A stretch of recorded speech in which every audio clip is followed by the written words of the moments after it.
আমাদের মাননীয় মুখ্যমন্ত্রী খুব সুন্দর একটি জগন্নাথ মন্দির করেছেন, কিন্তু হাত জোড় করে বলে যায় দীঘা যাবেন, কিন্তু দীঘার সঙ্গে পুরীকে গুলিয়ে দেবেন না।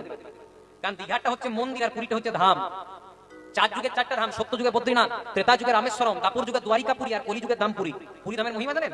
একসঙ্গে 7-8টা পাত্রে রান্না হয়, যেটা নিচে থাকে তাতে আঁচ বেশি লাগে, তাতে আগে রান্না হওয়া দরকার। কিন্তু জগন্নাথের ওপার মহিমায় যেটা সবচেয়ে উপরে থাকে তাতে আগে রান্না হয়।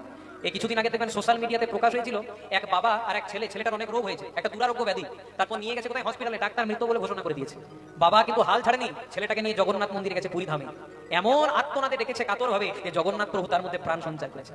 এটা পুরীতে পাবেন, দীঘাতে পাবেন না। দীঘা যাবেন, মাছ ভাজা খাবেন, ঢেউ নেবেন, খুব ভালো ব্যাপার, কিন্তু পুরীর সঙ্গে গুলিয়ে দেবেন না। 4 বছর বয়সে মা মারা গেল, পিতা ভোজদেব গোস্বামী ছেলেটাকে কোলে টেনে নিলেন, খোকা কেউ তো চিরদিন বেঁচে থাকে না রে। 4 বছর বয়সে তোর মা মারা গেছে, কিন্তু তোর মায়ের বড় ইচ্ছা তুই যেন মানুষের মতো মানুষ হোস, তুই যেন মস্ত বড় পণ্ডিত হোস। তাই ছেলেটার যেই না বয়স হলো 6 বছর, এই জায়গাগুলো মনে রাখতে হবে মায়েরা। 4 বছর বয়সে মা মারা গেল, আর যেই না ছেলেটার বয়স হলো 6 বছর, পিতা ভোজদেব গোস্বামী ছেলেটাকে একটা পাঠশালায় ভর্তি করে দিলেন, যার নাম জামদহ গ্রামের পাঠশালা। এখনো যদি কেউ জয়দেব মেলা বেড়াতে যান, ওই জয়দেব মেলা থেকে 7 কিলোমিটার দূরে এখনো পর্যন্ত পাঠশালাটি আছে, কিন্তু এখন আর সেখানে পড়াশোনা হয় না, ওই জয়দেবের স্মৃতির উদ্দেশ্যে রেখে দেওয়া হয়েছে। আপনাদের কাছে হাত জোড় করে আমি একটা নিবেদন করবো, 4টি জায়গা যেতে ভুলবেন না। একটা শ্রীধাম বৃন্দাবন, যেটা ভগবান শ্রীকৃষ্ণের লীলাক্ষেত্র। দ্বিতীয় জায়গা হচ্ছে আমাদের বাংলার মাটিতে নদিয়া নবদ্বীপে এসেছিলেন চৈতন্য মহাপ্রভু, যিনি কলিযুগের ভগবান। তৃতীয় জায়গা হচ্ছে উড়িষ্যার জগন্নাথ মন্দির। আর চতুর্থ জায়গা হলো যার কথা আমরা শ্রবণ করছি। কারণ জয়দেবের ডাকে স্বয়ং ভগবান গোলক ছেড়ে ভূলোকে সশরীরে নেমে এসেছিলেন। ভক্ত যদি ইচ্ছা করে, তাহলে ভগবানকে কেউ যদি নামিয়ে আনতে পারে, তাহলে তার ভক্তই পারে। আর ভক্ত যদি একবার কাতর প্রার্থনা দিয়ে ভগবানকে ডাকে, ভগবান তার চরণের দাস হয়ে সর্বদা রয়ে যায়।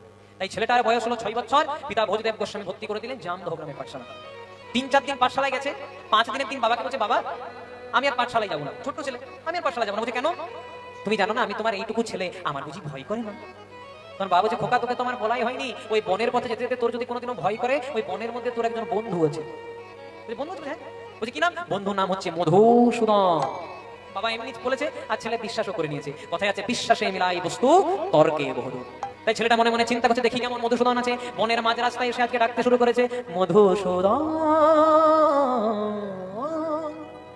মধুসূদন দেখা দাও মধুসূদন। মধুসূদন বলে ডাকে জয়দেব, কোথায় বন্ধু আমার, তুমি বিনা এ সংসারে কেহ নাই আমার। ডেকেছি কিন্তু সাড়া দেয়নি মা। কিন্তু সাড়া না দিলে কি হবে, ডাকটা তো পৌঁছে গেছে গোবিন্দের কাছে। গোবিন্দ মনে মনে চিন্তা করছে, আরে এত প্রেম, এত ভক্তি, এত অনুরাগ দিয়ে কে ডাকি আমার? দেখছে একটি 6 বছরের বালক দাঁড়িয়েছে। ভগবান মনে মনে চিন্তা করলেন, দেখা দেব না, দেখা দেব না, কিন্তু আমি যে আছি এই অস্তিত্বটাকে প্রমাণ করার জন্য ভগবান গাছের আড়াল থেকে একবার উচ্চস্বরে মোহন মুরলিটি বাজিয়ে দিলেন।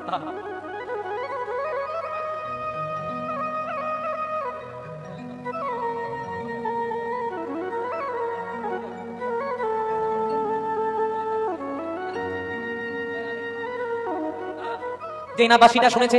আচ্ছা মায়েরা, জয়দেবের কত বয়স বলেছিলাম গো? 6 বছর। 5 নয় তো? হ্যাঁ, আপনারা খুব সুন্দর মনে রেখেছেন। 6 বছরের ছেলে, ভালো করে বর্ণ পরিচয় হয় নাই। বাঁশির গানটা শুনে গীত গোবিন্দের প্রথম শ্লোক লিখছে, মধুরম মধুরম মধুরতি মধুরম অপরূপ মুরলিনী নাদ। মধুরম মধুরম মধুয়তে মধুরম অপরূপ মুরলিনী নাদ। মধুরম মধুরম মধুরতি মধুরম অপরূপ মুরলিনী নাদ। ওই না মধুরম মধুরম মধুয়তে মধুরম অপরূপ মুরলিনী নাদ। কেমন মধুর মধুর বংশী বাজে, মধুর মধুর বংশী বাজে, মধুর মধুর বংশী বাজে, মধুর মধুর বংশী বাজে, ওই নাকি বাজায়ে বনের মাঝে, মধুর মধুর বংশী বাজে, নাকি বাজায়ে বনের মাঝে, মধুর মধুর বংশী বাজে। 6 বছরের ছেলে ভালো করে অবাক শিখে নাই, বর্ণ পরিচয় শিখে নাই, কিন্তু ভগবানের বাঁশির গান যেই না চলে এসেছে, আজকে লিখে দিয়েছে মধুরম মধুরম মধুরতি মধুরম অপরূপ মুরলিনী নাদম। ভগবান মনে মনে চিন্তা করছে, না এটা সামান্য ভক্ত নয়, সামান্য হলে লিখতেই পারতো না। 6 বছরে যখন লিখে দিয়েছে, তাহলে দেখা দিতে হবে। ভগবান সব সময় ভক্তের চেয়ে একটু ছোট হয়। জয়দেবের বয়স কত বলেছি মায়েরা? 6 বছর। ভগবান আর একটু ছোট, একটি 5 বছরের রাখাল বালক সেজে জয়দেবের পেছনে ডেকে দিয়েছে, ও দাদা গোসাই। জয়দেব মনে মনে চিন্তা করছে, দাদা বলে আমাকে কে ডাকলো? পেছন দিকে তাকিয়ে দেখছে একটা রাখাল বালক দাঁড়িয়ে। বলছে, হ্যাঁ রে, তুই আমাকে ডাকলি দাদা গোসাই বলে, তুই আমাকে চিনিস? তুই আমাকে জানিস? ভগবান মৃদু মৃদু হাসছেন, মনে মনে চিন্তা করছে, আমি না চিনি?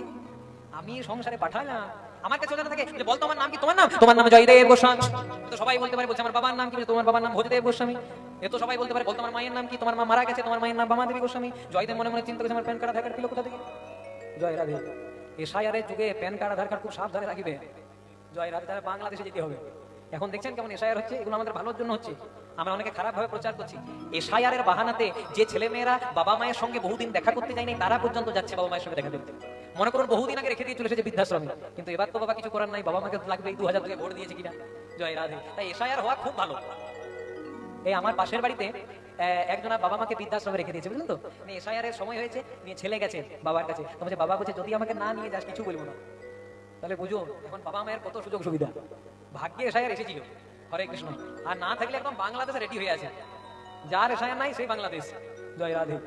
চিন্তা করার দরকার নাই, আমরা আমাদের কোনো কিছু হবে না, কারণ আমরা অনেকদিন ধরে এখানে আছি। কিন্তু যারা খারাপ ভাবে এসেছে এখানে, তাদেরকে তো চলে যেতেই হবে, যার যেটা বাসস্থান তার যাওয়া সেটা দরকার। জয় রাধে।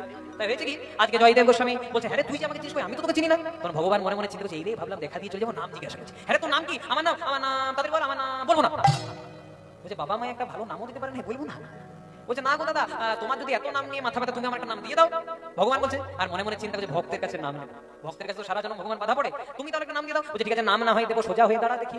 এবার ভগবানকে যত সোজা করছে ভগবান তত বাঁকা হয়ে যাচ্ছে। কোনোদিন সোজা হতে শিখেছে? জয় রাধে। আর জয়দেব বলছে হ্যাঁ বাবা মায়ের ভালো নাম দেয় নাই, সোজা হয়ে দাঁড়াতে শিখাই নাই। আর ভগবান মনে মনে চিন্তা করছে, তুমি কি জানবে দাদা, রাধারানী ময়ূর রূপ ধারণ করে 3টে জায়গা ভেঙে দিয়েছে। একটা গভীর তত্ত্ব আছে। একদিন বৃন্দাবনে রাধারানীর হয়েছিল অহংকার। কি অহংকার? রাধারানী মনে মনে চিন্তা করলো আমি ছাড়া কৃষ্ণ লীলাই হবে না। আর রাধারানীর অহংকার চূর্ণ করার জন্য ভগবান তার অঙ্গ থেকে সৃষ্টি করলেন আরেকজন নারী, যার নাম দিলেন বিরজা। এবার বিরজাকে নিয়ে কৃষ্ণ লীলা করছে। শ্রীরামকে বলে, শ্রীরাম তখন আমি লীলা করবো রে, তুই দরজা পাহারা দিবি রে, কেউ যদি আসে রে কাউকে ঢুকতে দিবি না রে। জয় রাধে। এবার লীলা করলে গাড়ি দেওয়ার একজন থাকে। জয় রাধে।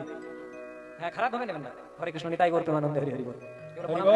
এগুলো বলা মানে আমার 12 বাজানো, ঠিক আছে? চলো, জয় রাধে, হরে কৃষ্ণ। এগুলো আবার ইউটিউবে দিও না জানো, হ্যাঁ তাহলে আমার ক্ষতি হয়ে যাবে। হ্যাঁ, খুব মন দিয়ে শুনবেন। এবার ভগবান বলছে, শোন শ্রীরাম, যতক্ষণ আমি বিরজাকে নিয়ে লীলা করবো ততক্ষণ তুই দরজা পাহারা দিবি, কাউকে প্রবেশ করতে দিবি না। শ্রীরাম বলছে সবাইকে না হয় বাধা দিয়ে দেবো, কিন্তু যদি আসে তো রাধা কেমনে দেবো বাধা? বলছে চিন্তা নাই, রাধারানী আসবে না। এবার কৃষ্ণ বিরজা লীলা করছে, দরজা পাহারা দিচ্ছে। শ্রীরাম কোথায় আছে যেখানে বাঘের ভয়?